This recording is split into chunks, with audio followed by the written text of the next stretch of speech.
The more you cling, the more you bleed. This is not poetry. This is physics. You did not break because you loved too deeply. You broke because you refused to let go. You held on to people who stopped choosing you. You clung to outcomes that were never yours to command. You mourned versions of life that no longer existed. And each time reality moved on, you stayed behind, gripping what was already gone.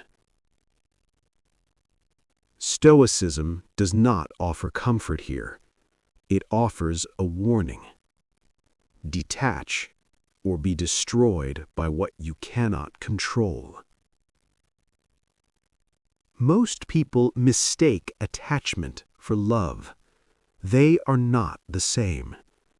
Love is appreciation without ownership. Attachment is fear disguised as devotion. Attachment begins quietly. Your peace starts depending on someone else. Your self-worth rises and falls with results. Your identity becomes entangled with what can be taken away. And when things change, because they always do, you don't just lose them. You lose your balance, your dignity, your inner center. From a Stoic perspective, this is not tragedy. It is misplacement. You placed your stability in what was never stable. The nervous system does not understand philosophy. It understands survival. For most of human history, loss meant death. So the brain still reacts to loss as if it were danger. It clings to people, to roles, to status, to certainty, even when holding on is what is killing you. This is why people stay in situations that drain their self-respect, not because they are weak, because their biology is panicking. The mind then does something dangerous. It rationalizes suffering. At least it's familiar. At least I know what this pain feels like. The unknown is worse. Familiar pain feels safer than unfamiliar freedom. So people cling, not because it's good, but because it's known. The ego makes this worse. The ego demands permanence in a world built on impermanence. It whispers, "This must last. I cannot lose this. Without this, I am nothing." Stoicism calls this illusion the root of suffering. Marcus Aurelius wrote reminders to himself, not speeches to impress others. One of them cuts deeper than most. You could leave life right now. Let that determine what you do and say and think.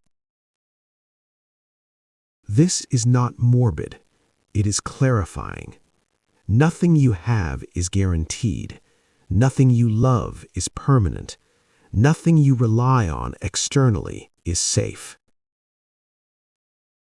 And instead of depressing you, this truth should sober you. Because when you stop expecting permanence, you stop panicking at loss. Epictetus was mercilessly clear. Do not seek for events to happen as you wish, but wish for them to happen as they do. Detachment is not coldness. It is alignment with reality. You stop arguing with what is. You stop bleeding over what cannot stay. Seneca added another blade. He who suffers before it is necessary suffers more than is necessary. Most people are destroyed long before anything actually happens.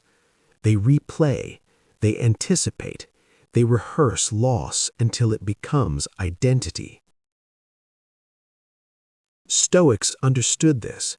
Pain is unavoidable, suffering is optional.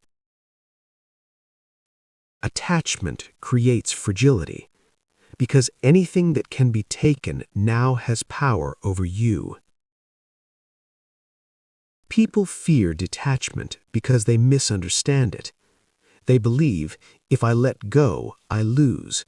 If I detach, I don't care. If I don't cling, life becomes empty. Stoicism corrects this brutally. You can value without clinging. You can love without possession. You can act fully without needing outcomes. Stoics do not detach from life. They detach from illusion, from the belief that anything external can complete them or destroy them. Detachment does not mean indifference.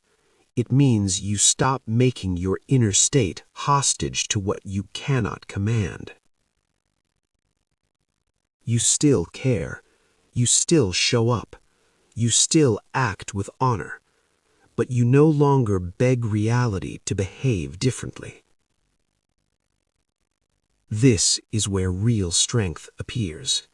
When you can say, I will do my part, and I will accept the rest. When you can lose without collapsing. When you can love without vanishing. Most people never experience this freedom. They live owned by what they fear losing, owned by approval, owned by relationships, owned by outcomes. And whatever you refuse to let go of eventually owns you. Stoicism offers one rule: cold, short, unforgettable. Hold nothing so tightly that losing it destroys you. Care deeply.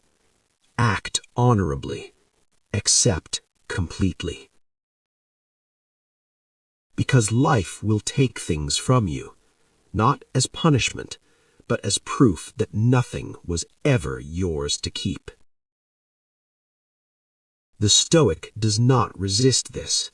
They prepare for it. And in that preparation, they become unbreakable. Not numb, not distant, free.